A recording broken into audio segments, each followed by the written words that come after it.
Hello everybody, want to give you guys a look at the Polygon Siskiu D24 that we had just built up for our daughter who is 9 years old.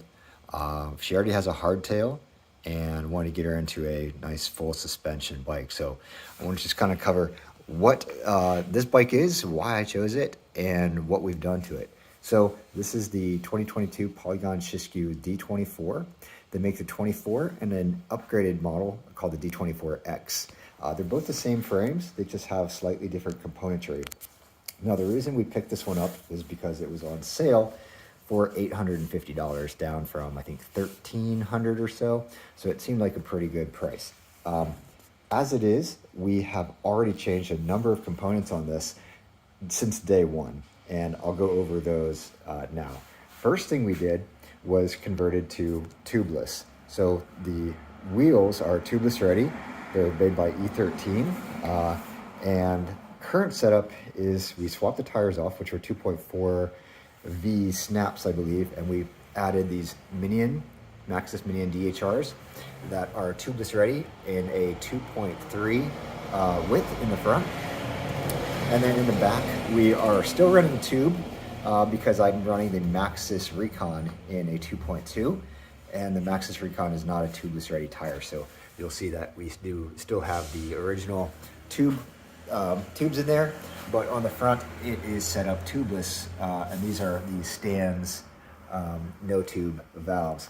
I will note with those valves, I did have to add additional sealant to get it to seal, but it is good now. Okay, so now let's kind of talk about the brakes while we're up at the front.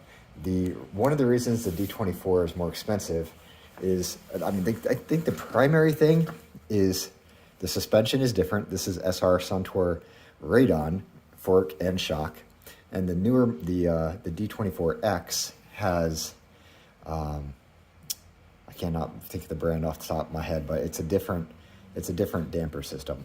But the brakes are also different. On the D24X, they come tubeless already, but the brakes are cable out of the box on the D24, and you can see these are hydraulic. So one of the first things I did was install the Shimano MT201s from another bike that I had laying around. So nice MT201 two-piston hydraulic brakes, front and rear, on the original 160 millimeter rotors. So nice, easy fit. Running the cables through the frame was fairly easy. I did have to punch 2 new holes in these grommets there to make it work. Not the prettiest job, but it works. The other thing you'll notice is there's a cable here for dropper. So she is running the BrandX Ascend dropper. This came off of her hardtail, and also a lower profile seat.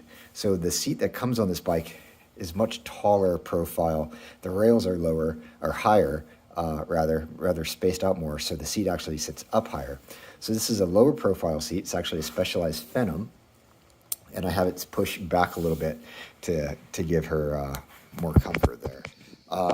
And the dropper is just a lever that comes with the Ascend. It's plastic, it's not the nicest, but you know, it does work and it was easy to set up. Running the dropper cable through the frame was also pretty easy to fish out and fish through. And then what else have we changed? Pedals, of course. She's running these ISSI platform pedals, which she likes a lot. This crank is 140 millimeters, and I didn't even go over any of the specs, but essentially it's a effective 73.5 degree seat tube angle, which is nice and fairly straight and more modern, as well as a 66 degree head tube angle. So this is really great trail geo, and the reach is 350 millimeters. Moving up to, so there we go. We already did tires, brakes, pedals, dropper post, different seat, and then up on the cockpit area, beyond the new hydraulic brake levers, which are the same length as the levers that came off the bike, but now they're super easy to use, and her 9-year-old hands can grab it no problem.